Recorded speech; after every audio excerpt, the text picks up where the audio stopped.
네,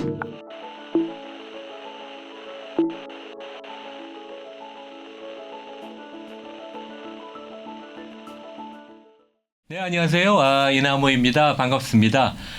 오늘은 5달 만에, 그러니까 지난 3월로 제가 기억이 나는데 가상자산, 암호화폐, 비트코인으로 이제 지칭되는 이 그 자산과 관련돼서 어떻게 보면 국내에서 가장 정통으로 리서치하고 분석하고 교육시키는 역할을 하는 그 코빗의 리서치 센터장 피터 정성문 센터장님을 모셨는데 이제 이번 여름도 지나가고 최근에 이제 이쪽 그 자산은 상황이 좀 어떤지 최근에 이제 뭐 그런 해프닝들도 좀 많았는데 지난 2분기에 그래서 오늘 모셨습니다. 그래서 간단히 저희 구독자 청취자분들께 한번 인사해 주시죠. 네, 안녕하세요. 코빗 리서치 센터장 정성문입니다.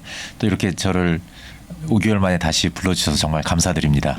그러니까 우리 3월 영상을 못 보신 분들을 위해서 이제 저랑 우리 피터정 센터장님은 이제 같이 홍콩에서 일했어요. 그래서 원래 그 정 센터장님은 이제 주식을 에퀴티를 한 20여 년 했던 분이고 뭐 저희가 잘 아는 뭐 골드만, 크레딧 스위스, UBS 그다음에 노무라 이런 데서 아시아 주식 영업을 해서 어떻게 보면 이제 주식의 시각을 갖고 가상자산으로 이제 한 4년쯤 됐나요? 네, 맞습니다. 네, 그래서 이제 전직을 하시고 또 홍콩에서 한국으로 와서 어떻게 보면 이제 이 분야가 장기적으로 되게 전망이 유망하다고 개인적으로 생각하셔서 그런 것 같은데 그래서 좀 더 우리가 친밀한 주식을 좀 아는 분으로서 제대로 이쪽을 가상자산 비트코인을 하는 분을 모셨어요. 그래서 실제 이 코빗이 여러분도 이제 구글이나 네이버에서 홈페이지를 한번 들어가시면 알 텐데 국내 가상자산 거래소 중에 유일하게 이제 리서치 센터를 운영하고 계시죠. 그래서 홈페이지 이번에 이제 그 우리 질문서 만들어 보려고 들어갔더니 뭐 분석 자료도 엄청 많고 그다음에 제대로 이제 정통으로 분석하는 거 그다음에 이제 동영상 유튜브도 꽤 많더라고요. 거의 뭐 매주 하시는 것 같은데 이제 저 약간 그래서 야 이게 제대로 참 진짜 점점 되니까 상당히 보기 좋았습니다. 그래서 최근에 뭐 고객들 반응이나 아니면 뭐 리소스를 회사에서 좀 더 받으셔서 인원도 늘리고 좀 그러셨나요? 네, 지난번에 제가 찾아뵀을 때 3월 달에는 저희 리서치 센터가 생기고 이제 리서치 발간을 한 지 한 3, 4개월 정도 됐을 때였고요. 그 당시에는 3명이었습니다. 예, 저랑 저희 팀원 2명. 이제 그 중에 한 분은 또 이제 조인한 지 얼마 되지 않은 1월 달에 조인을 하셨던 그런 상황이었고 그래서 이제 팀을 꾸려가면서 뭐 이제 좀 리서치 발간이라는 작업을 어떻게 좀 효율적으로 해나갈지 뭐 여러 시도 같은 걸 하고 있었던 그런 단계였고요.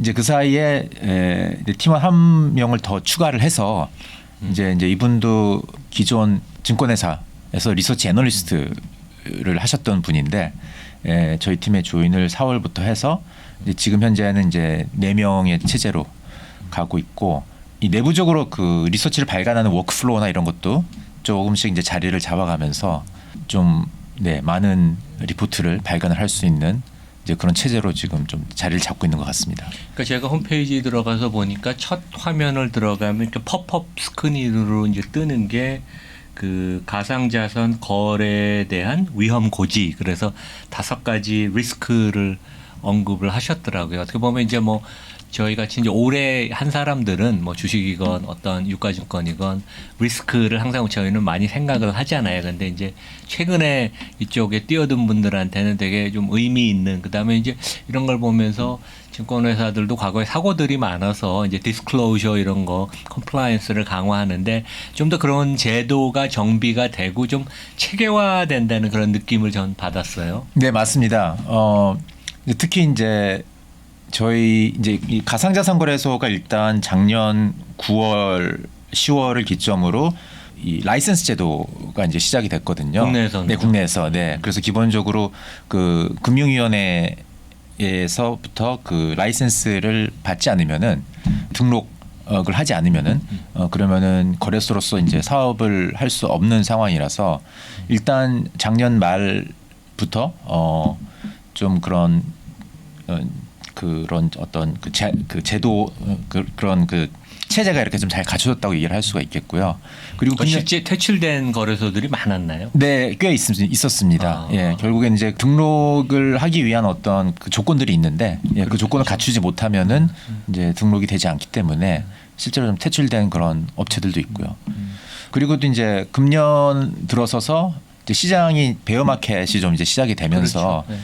이제 손해를 보는 분들도 좀 많이 나오고 네. 또 여러 가지 뭐 사건 사고도 좀 있었기 때문에 예, 좀 더 이제 리스크에 대해서 뭐 전에도 조금 이제 그 장치는 있었지만은 이거를 보완할 필요가 있다고 뭐 저희 거래소도 그렇고 다른 거래소들도 거래소들 대형 거래소를 위주로 어떤 그런 인식이 많이 생기면서 이제 공동으로 대응을 하고 뭐 그런 체제를 좀 갖추고 있습니다. 그러니까 국내는 이제 명확한 게 금융위가 감독의 주체고 모든 것을 거기서 이제 가이드라인을 제시하고 그다음에 이제 그러는 거죠. 맞습니다. 이제 금융위 산하에 있는 FIU라고 Financial Intelligence Unit. 어쨌든 FIU라고 이제 저희는 줄여서 얘기를 하는데 거기에서 이제 가상자산 사업체들의 등록이나 관리를 담당을 하고 있습니다. 그러니까 미국은 제가 이제 신문 보면 그 증권거래위원회, 그러니까 미국 SEC가 같은 역할을 하는 건가요? 그러니까 뭐 이게 이제 유가증권인이 아니니 뭐 이제 해석 그런 게 아직까지 정확하게 안 내려진 거 아닌가요, 미국도? 맞습니다. 미국인 경우에는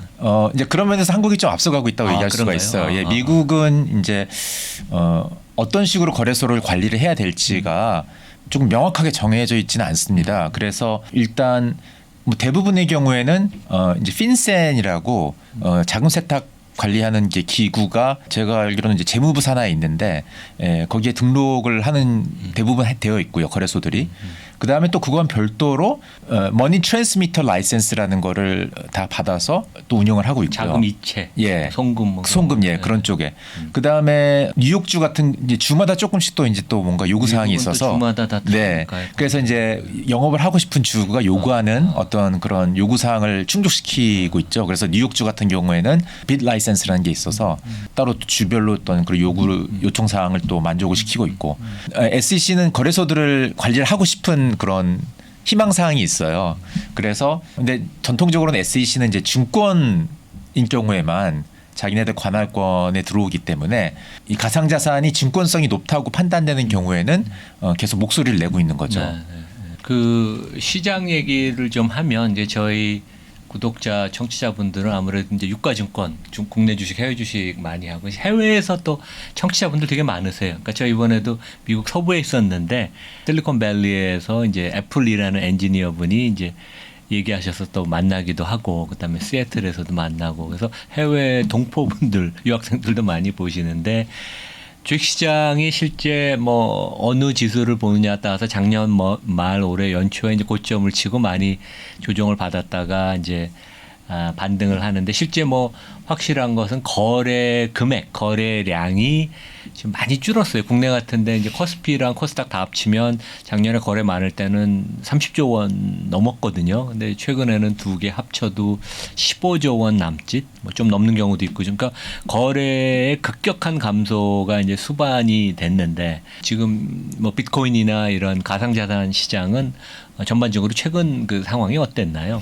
네, 가상자산 시장도 이제 위험 자산군으로 리스크 에셋으로 이렇게 분류되다 보니까 주식 시장 특히 이제 기술주나 뭐 나스닥이나 이런 지수랑 좀 비슷한 움직임을 보였습니다. 네. 그래서 작년 11월을 고점으로 이제 조정 국면에 들어갔고 그 연준의 그 긴축 통화 정책에 대한 그 새로운 기대감이 생기면서 그거에 맞춰서 쭉 가격 면에서 봤을 땐 조정을 받아온 거죠. 그리고 그와 함께 이제 거래량도 좀 줄어들었는데 뭐 반토막 정도까지는 아니고. 그 오히려 비트코인 같은 건 거래가 그만큼 줄지는 않아요. 예. 줄긴 줄었는데 그렇게 뭐 반토막 정도까지는 아니었더라고요. 그 통계를 보니까. 그래서 쭉 조정을 받아서 이제 그러는 와중에 뭐 국내에서도 많이 언론에서도 많이 이제 화두가 된 뭐 테라 루나 사태 같은 것도 벌어지고. 네, 그 후에 6월 달에는 또 대형 그 가상자산 트레이딩 회사들이라든지 아니면 대출업체라든지 이런 데가 또 이제 파산하는 이제 그런 상황이 벌어졌습니다. 그래서 이 투자 심리가 극도로 6월 달에는 악화되었었고요. 어떻게 보면 미국 주가, 국내 주가 바닥하고도 그런 면에서 비슷하네요. 좀 비슷해요. 예. 네. 그런데 아마 그런 사건들이 있었기 때문에 이 하락 정도가 좀 약간 증폭되는 이제 그런 효과가 있었던 것 같아요. 근데 이제 6월을 기점으로 좀 어느 정도 이제 바닥을 형성하는 듯한 모습을 보이고 있고 뭐 최근 들어서는 조금 이제 반등도 하는 모습도 보이고 있어가지고 뭐 한 2달 전에 비해서는 투자 심리는 조금 회복하고 있는 게 아닌가 뭐 이런 생각을 좀 하고 있습니다. 근데 저는 뜻밖인 게 약간 리스키한 미국 뭐 나스닥의 IT 주식이나 이제 그런 식으로 사람들이 이제 트레이딩을 하는 거 아니에요, 되게. 네. 그런데 거래 감소가 오히려 주식시장보다 덜 했다고 그런 것은 그만큼 유동성 공급도 되고 그 안에서 이제 손바뀜이 활발하지만 어떻게 보면 나쁜 건 아니네요. 되게 진짜 네. 거래가 줄어들면 이게 시장이 존재의 의미가 없어지는데. 그렇죠. 네.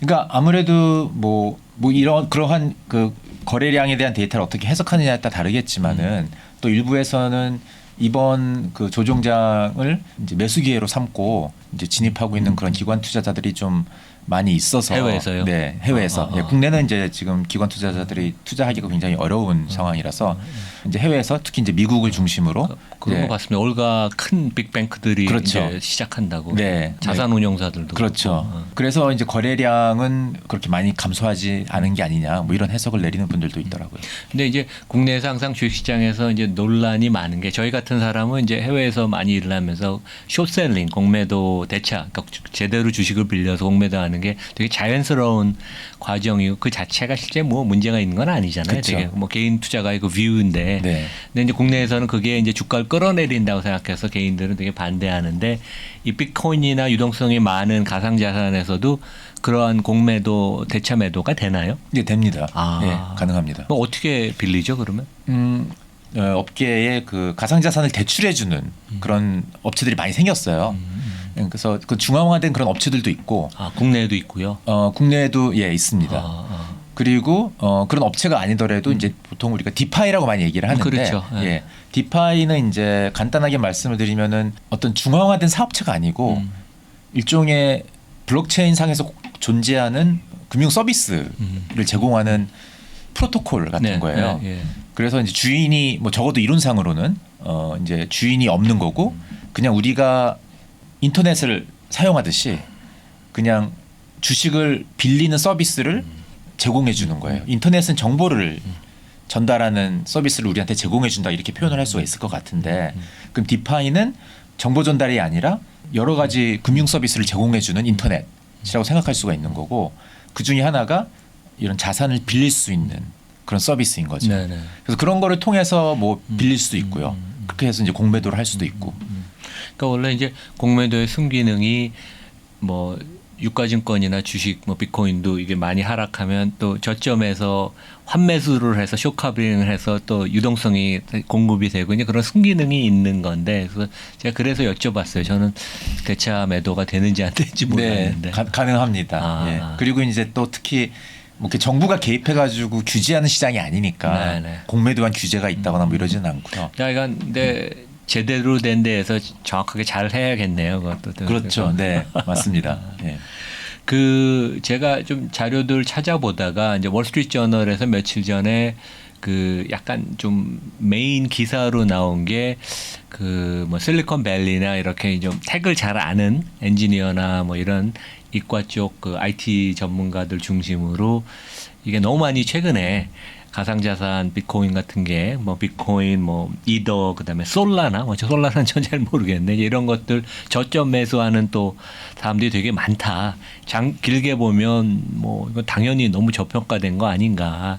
그래서 이제 제가 간단히 계산을 해봤더니 비트코인 기준으로는 이제 1년 사이에 한 50% 빠졌고요. 뭐 저희 아는 것이고 5년 동안은 복리로 이제 한 41% 상승을 했고 8년 동안은 67%, 한 7%, 약간 70% 올랐어요. 그러면 뭐 연간 기준이죠. 연간이죠. 네, 그러니까 네. 컴파운드 복리로 네, 이제 네. 뭐 항상 뭐 저희 그렇게 봐야 되잖아요. 네. 그러면 그러니까 앞으로 지금 한 2만 US 달러로 한 2만 3, 4천 달러에서 지금 왔다 갔다 하는 거 아니에요. 네. 그러면 항상 이제 저희 청취자 구독자나 관심 있는 분들은 한국 주식, 미국 주식 뭐 다른 채권은 꼭 그렇게 뭐 개인들이 많이 안 하시니까 그러면 이제 저희 학생들도 또 이 가상자산 비트코인 많이 하더라고요. 제가 이제 학기 초마다 매번 서베이를 하거든요. 무슨 자산을 투자를 하냐. 그러면 이 장기 전망이 상당히 지금 이 정도 수준이면 매력적으로 저희가 봐야 되나요?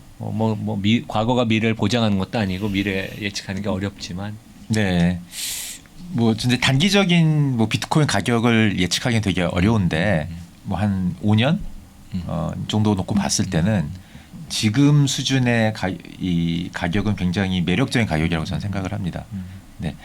비트코인이라는 거는 비트코인 네트워크가 제공해주는 서비스를 사용할 수 있는 회원권이기 때문에 비트코인 네트워크 가치가 증가를 하면은 회원권의 그 가치도 증가한다고 볼 수가 있는 거거든요. 근데 비트코인 네트워크가 그러면 제공해주는 서비스가 뭐냐? 중개인 없이 가치가 있는 물건을 전달할 수 있는 그런 기능인데 이런 기능은 우리 같이 선진국에 있는 사람들은 평소에는 잘 못 느낄 수도 있는데 그 얼마나 가치가 있는지. 그런데 전 세계적으로 봤을 때는 일단 너무나 유용하게 사용될 수 있는 분야가 많거든요. 지난번에 제가 3월 달에 왔을 때 이제 한참 우크라이나 사태 그렇죠. 때문에 그런 얘기도 좀 했었는데 그렇죠. 네. 이제 그런 어떤 금융 시스템이 완전히 다운된 상황에서 뭔가 가치가 있는 물건을 전달하고 싶을 때 그거를 해낼 수 있는 거는 이제 비트코인 그때 뭐 네트워크밖에 카카오가 이제 기부를 하는데 자기 코인으로 그때 했다는 그런 말씀하셨었나요? 네, 맞습니다. 예, 그때 나네요. 이제 카카오가 발행한 클레이를 사용해서 하기는 했는데 사실 클레이는 현금화하기가 비트코인에 비해서는 좀 현금성이 떨어지기 때문에 제 기억으로는 아마 클레이를 그냥 전달한 게 아니고 예, 그거를 비트코인이나 뭐 이런 걸 전환을 해서 전달을 해준 걸로 이렇게 제가 기억을 하고 있어요. 그래서 다른 어떠한 가상자산보다도 비트코인은 보안이 높기 때문에 그런 큰 금액을 이렇게 중개인에 의존하지 않고 전달하고 싶을 때 되게 유용하게 사용될 수가 있는 거죠. 그래서 이러한 수요는 우크라이나는 사실 한 예에 불과하고 사실 전 세계적으로 봤을 때는 제대로 된 금융 시스템의 혜택을 누리지 않는 나라들이 굉장히 많거든요. 인구 숫자로도 굉장히 많고 이런 나라에서는 너무나도 중요한 생명줄과 같은 어떤 그런 존재인 거죠. 그래서 비트코인 네트워크는 꾸준히 사용자가 증가를 하고 있습니다. 그러니까 그 저희보다 못 사는 후진국 이머징 그렇죠. 마켓에서 더 그런가요? 네, 그렇습니다. 네. 지금 OECD 국가에서 사는 인구 수가 뭐 한 2빌리언 그 정도 되는 20억. 인 것 같은데 전 세계 인구가 지금 뭐 한 뭐 8빌리언 정도 되잖아요. 예. 되죠. 그러면은 나머지 6빌리언은 그런 혜택을 잘 누리지 못하고 있는 거거든요. 그러니까 우리가 이렇게 인구 물론 이제 못 사는 나라에 살기 때문에 경제적으로 큰 의미가 없다고 이렇게 뭐 생각하는 분들도 있는데 이게 그렇지는 않습니다. 제 생각에는 이 수많은 인구가 여태껏 금융 시스템의 혜택을 보지 못했기 때문에 어떤 경제 활동을 하지 못해서 계속 그런 경제적으로 낙후된 상황에 있었다고 볼 수 있는 거고요. 그런 분들한테 이런 중개인에 의존하지 않고 이 피어 투 피어로 가치 전달이 가능한 네트워크를 활용을 함으로써 엄청난 경제 활동이 일어날 수 있는 어떤 그 근간이 될 수 있는 거죠. 뭐 좀 약간 되게 빅픽처를 얘기하게 됐는데 어쨌든 뭐 비트코인 네트워크의 가치가 증가해야 되는 이유는 뭐 이거 외에도 굉장히 많습니다. 네. 약간 좀 관련 있는 얘기인데 이제 미국 기업들이 2분기 실적을 거의 대부분 발표했어요. 한 90% 이상 회사가.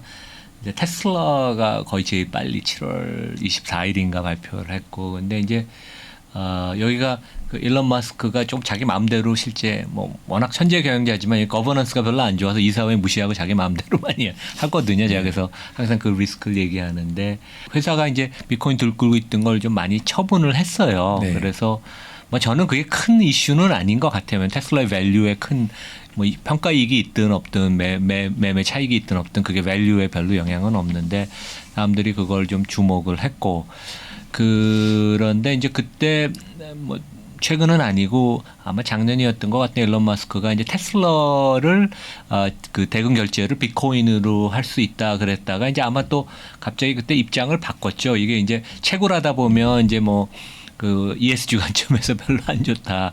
근데 전반적으로 보면 어떻게 보면 비트코인의 약간 앰베서더 같은 역할을 일론 마스크가 하는데 이 테슬라나 아니면 일론 마스크가 관심 있는 플랫폼들이 이제 다시 비트코인을 더 투자를 하거나 아니면 거기서 이제 상거래를 이제 할 때 비트코인이 중심이 돼서 그런 것들이 이루어질 수 있나요? 그런 세상이 이제 다시 또 오나요?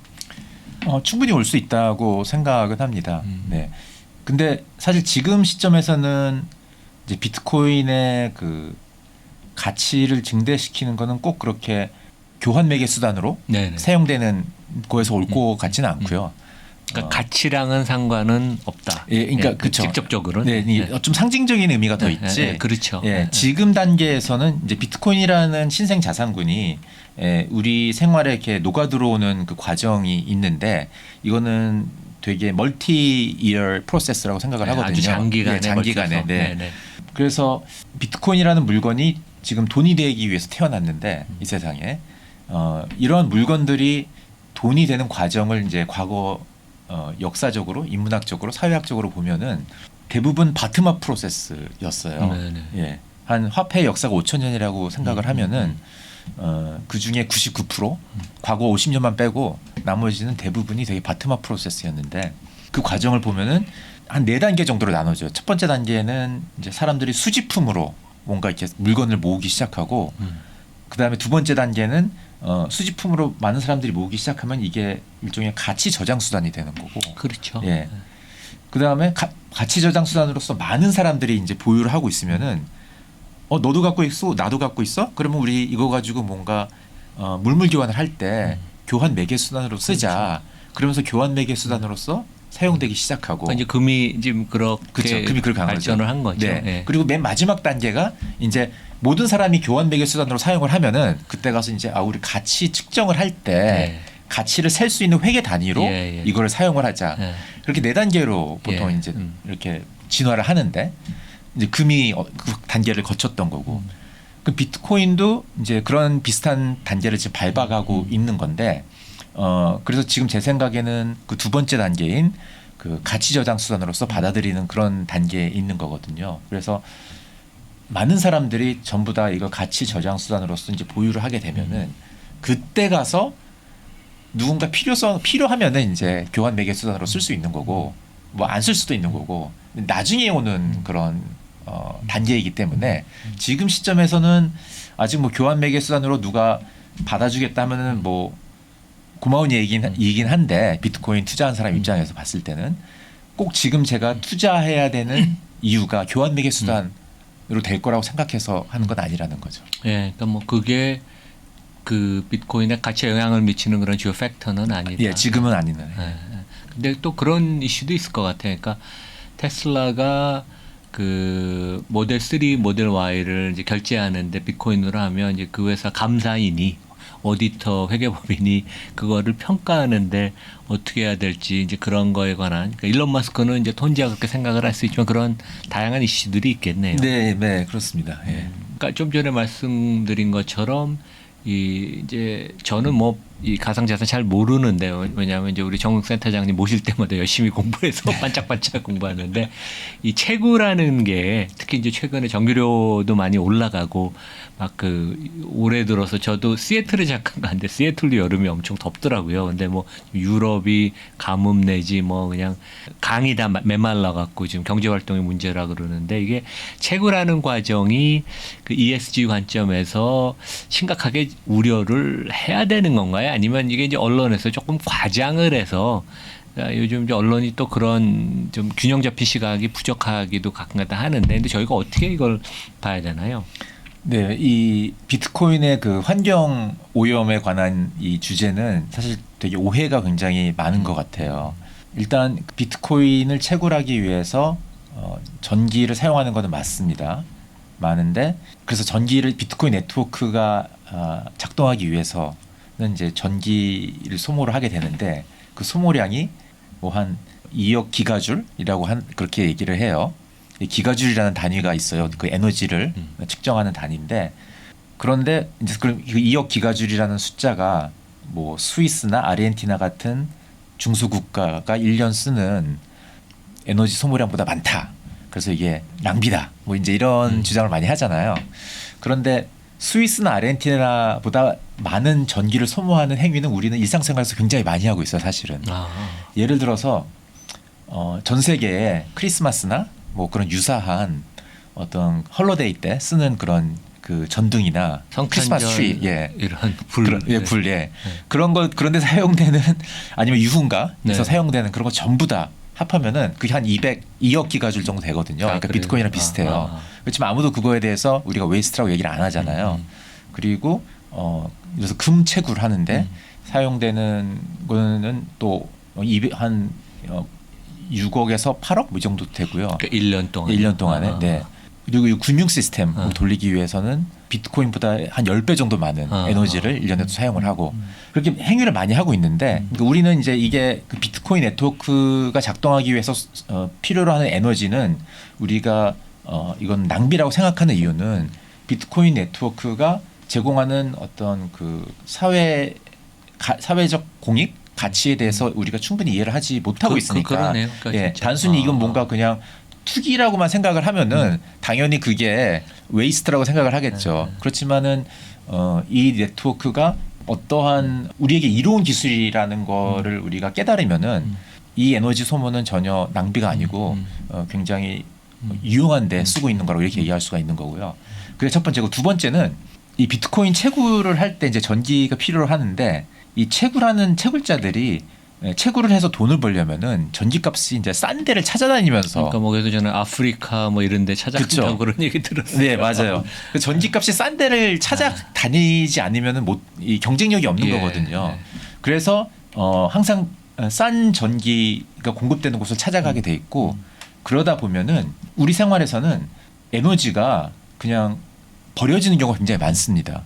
예를 들어서 중동 같은데 오일필드에 가보면은 우리가 그 보통 이렇게 TV나 이런 데서 보면은 뭐가 불타고 있는 거 나오는 경우가 그런 거 많이 보잖아요. 시추하고 그쵸. 그러는 예, 네. 그런 어떤 그 천연가스가 채취한 다음에 거기서 그 메탄가스가 나오는데 네, 네. 그거를 그냥 내버려두면 환경에도 안 좋기 때문에 그냥 태우고 있거든요. 네, 네. 근데 그거를 갖다가 실제로 사실 진짜 에너지의 수요가 있는 곳에 가져오면은 너무나 또 그 비용이 많이 들기 때문에 그냥 거기서 태워버리고 그냥 거기서 낭비를 하고 있는 거죠. 이제 그런 에너지는 굉장히 사실 공짜거든요. 공짜인데 아무도 네네. 오지에 있기 때문에 아무도 거기 가지를 않는 거란 말이죠. 네. 가져오려면은 너무나 또 이제 비용이 드니까 네, 예. 비트코인 채굴자들은 그런데 갈 수가 있어요. 예. 그런데 가서 거기다가 채굴장을 만들면은 그냥 우리가 그렇게 낭비하는 그런 에너지들 그런 것들을 사용할 수가 있는 거죠. 그래서 거기서 채굴된 비트코인은 장소에 구애받지 않고 인터넷을 통해서 어디든지 갈 수 있으니까. 그래서 나름대로 하여간 자원을 또 효율적으로 배분시키는 역할을 하는 맞습니다. 거니까 예, 정확합니다. 되게 좋게 예. 보기 시작합니다. 예, 그렇습니다. 예. 그리고 또 이제 재생에너지. 재생에너지 같은 것도 사실 되게 오지에서 많이 우리가 재생에너지를 발전소가 있잖아요. 태양에너지나 아니면은 뭐 풍력 발전소나 이런 거 보면은 이제 오지에 갈 수밖에 없어요. 근데 이제 그런 에너지들이 활성 안 되는 이유는 그거를 사용을 하는 도시에 끌고 와야 되는데 그 그리드의 그 비용이 엄청 많이 들기 때문에 경제적이지 않으니까 정부가 보조금을 주지 않으면은 그런 네네. 걸 짓지 못하는 거잖아요. 비트코인 채굴자들은 그런 데 가서 그런 에너지를 그냥 소비를 하면 돼요. 그러면은 정부의 보조금 없이 그런 재생에너지 발전소들이 돌아가면서 활성화될 수 있는 계기가 되는 거죠.